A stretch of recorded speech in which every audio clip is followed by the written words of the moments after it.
is ROCKFLESH at Arctangent. I'm here with James, the Scarlett, the man behind Arctangent. James, thank you for joining us. My pleasure. I've got loads of questions to ask, but let's start with the one really interesting. It's Saturday afternoon, it's 2 o'clock, we're in day 4. Is this the point where you start relaxing and think, bloody hell, we've made it? Yeah, to be honest, I've been relaxed since about Thursday. It was like, when the gates open on Wednesday and Thursday morning, that's kind of like, that's the bit where you want to make sure everything's logistically working well. But no, I'm chilled. I'm drinking a bit. So yeah, we got a bunch of great people working here, but I'm kind of off the clock now. So was it sort of Thursday morning when you suddenly thought, my God, this is actually happening? This, the whole 2 years, COVID, blah, blah, blah. Yeah. There must have been a point where you thought, my God, this is actually happening. Yeah, I mean, it's pretty bonkers that when you wake up on the morning, 3 hours, okay, so that's a mad thing. Yeah. But like, I always feel like it's like taking a rock up the hill or whatever. Snowball. It's like, once it's going, it's going to go. So it's fine. Once it's started, we're okay. I'm just going to watch the battle do it. And that must be, because snowball's a really good analogy because it has just moved over the years.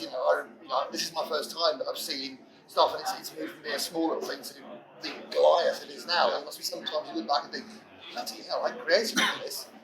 Yeah, I mean, I do actually feel like that sometimes. Like, particularly when I'm in the main stage, watching some really weird look at this, it's like 5,000 people watching this absolutely crazy music.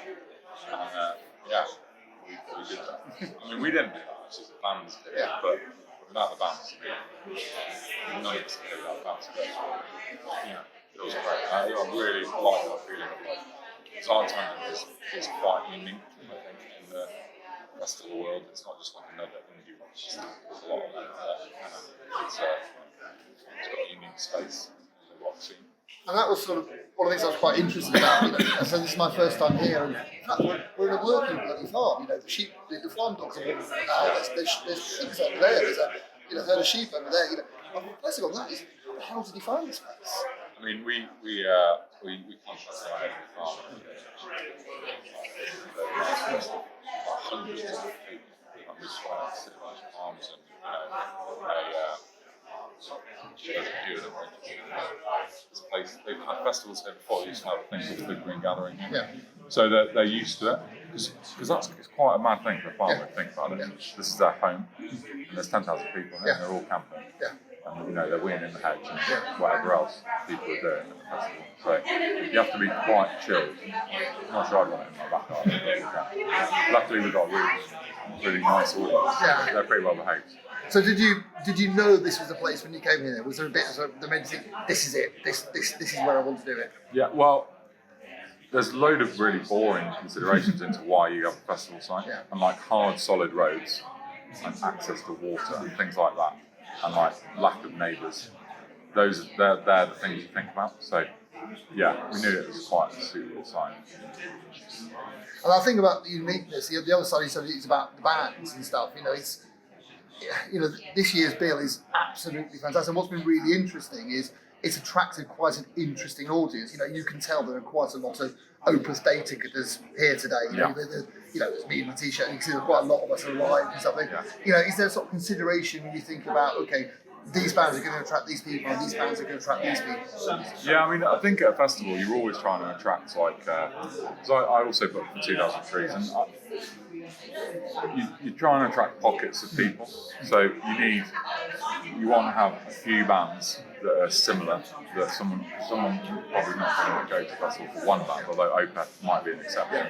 But all the other bands, you need to have like some bands, like 5 to 10 bands are like, oh my God, they've got those 10 bands, definitely going to that festival. So yeah, I'm always trying to keep the lineup quite eclectic. I mean, the only thing that links Cult of Luna, Tesseract and Opeth together is really that they're slightly left to centre heavy bands. I mean, they don't sound like it still. I mean, Cult of Luna sound nothing like Opeth at all.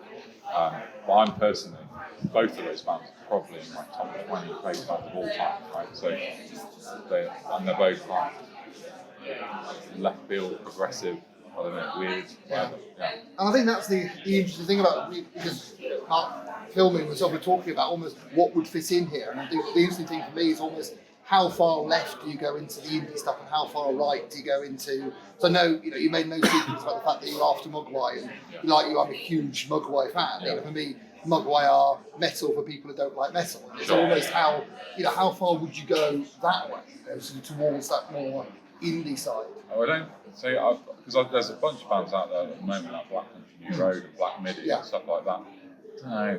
I feel like if they were small, like if Black Midi were an up and coming band that play halfway up a small stage, I think they 100% fit. Whether or not I think they fit as a headliner, which is what they would have to be now, I'm not sure. Never say never, because there aren't that many bands that are big enough to headline festivals in this niche. So yeah, maybe one day. I think curveballs are good. But I've got like a list of stuff that I'm targeting, bands that have never played here. And some of them people will be like, oh wow. Yeah, I mean, I think even with Opeth, people are like, oh yeah, that fits, but I didn't expect it. Yeah. Whereas Cult of Luna is like, oh yeah, I expected it. Yeah, well, Cult of Luna are almost, in some ways, they're a house band. They just come back and they are so dependent, you know what you're doing. How much almost the other side? Because, again, I was surprised by how many metal t-shirts I've seen around, how many Carcass, Cannibal Corpse t-shirts I've seen walking around sites. How far would you go into that more traditional metal? I don't want to go into traditional metal at all. But I don't consider Rivers of Nihil or Imperial Punk or Rancid Zuzu traditional metal, or Death Heaven, or Cult of Luna. None of them are traditional metal. I absolutely would not look Slayer or something like that. Machine Head. I like those bands. That is something that I listen to, but it doesn't fit. I mean, although if Machine Head want to play the Blackening full, I take the Blackening. Right? So yeah, okay. Okay, so that's it. So apart from Machine Head doing the Blackening full, is it? Traditional metal. It's not like, I think I'm really good friends with Gav, who runs Damnation, and they've got that. We cross over. There's a Venn diagram where our two festivals cross over, and then on the other side, he's got like Carcass and like Decapitated and like a bunch of like metal. Yeah. And it's just not something that is even on my radar to book for Arctangent. And sort of talk about bookings. So, where are you? We are literally about 6 hours between you basically putting down the curtain on 22. Where are you with 23? I've got headliner offers out. I've got a load of bands confirmed for next year. No headliners yet, but I'm really close to booking a headliner. But they tell you this is going to confirm. It doesn't actually mean it is, but they told me it's going to, so we'll see. So yeah, I mean, I'll be going at it from next week, and we'll announce it as soon as we can. I would expect November to be our first announcement, but it depends how the booking goes. What about the layouts? I know you move things around this time and stuff. I said, I've not been there before, but that used to be there and that used to be there. Are you happy with the way the new setups work, or is there any tweaks you can make next year? Definite tweaks. I've been going around this morning and making some notes. I'm really happy with the way it's worked. There's just one stage I want to move, which is the sound bleed. And like, there's a few things we can do. I mean, I don't know if you noticed that main stage. It's got a massive hole in the middle. We didn't know that was there. That would sound such a stupid thing to say, but when we came to scope out that field, the grass was like this high. So you couldn't see that there was a hole there. And then I got here last Monday, and I was like, put the marquee there. And it's like, where's that hole? And like, it's proper. Yeah.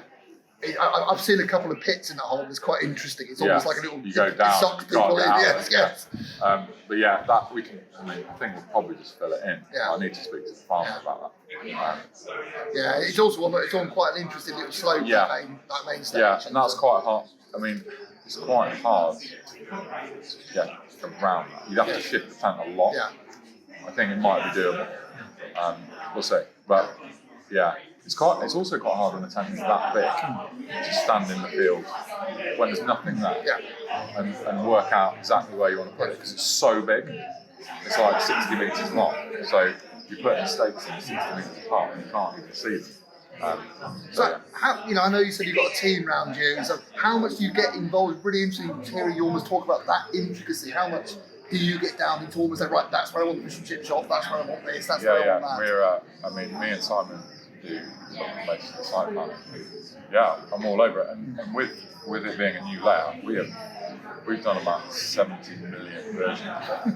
It's like we kept changing it, kept checking, kept moving. Yeah, where the traders are going to be, and how close the stages will be together. There's a lot of detail that goes into it. People really sit and they just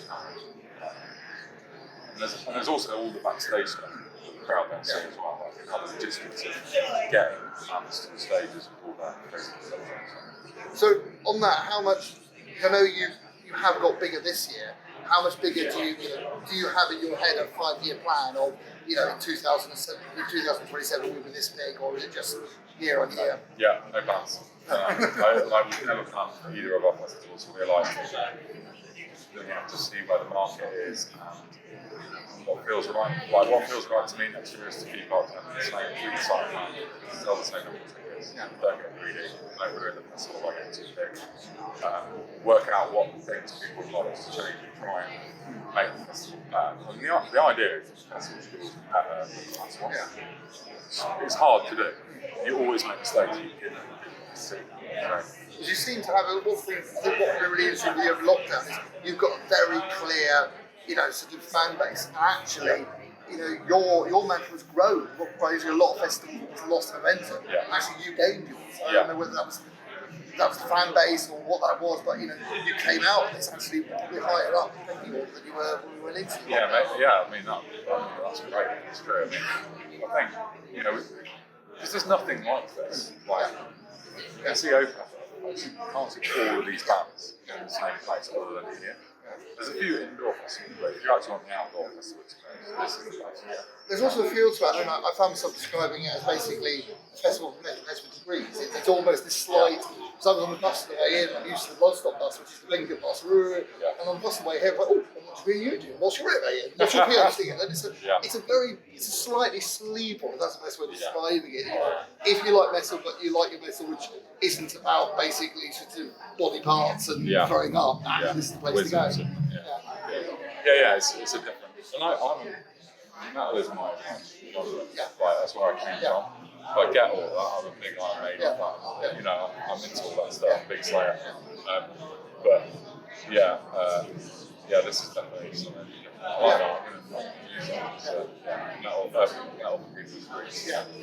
Well, on that, we'll sign off then. James, this has been fantastic. You can have that for free. Thanks Take so care. much. Well, this has been sort of a ROCKFLESH at Arctangent. See you soon.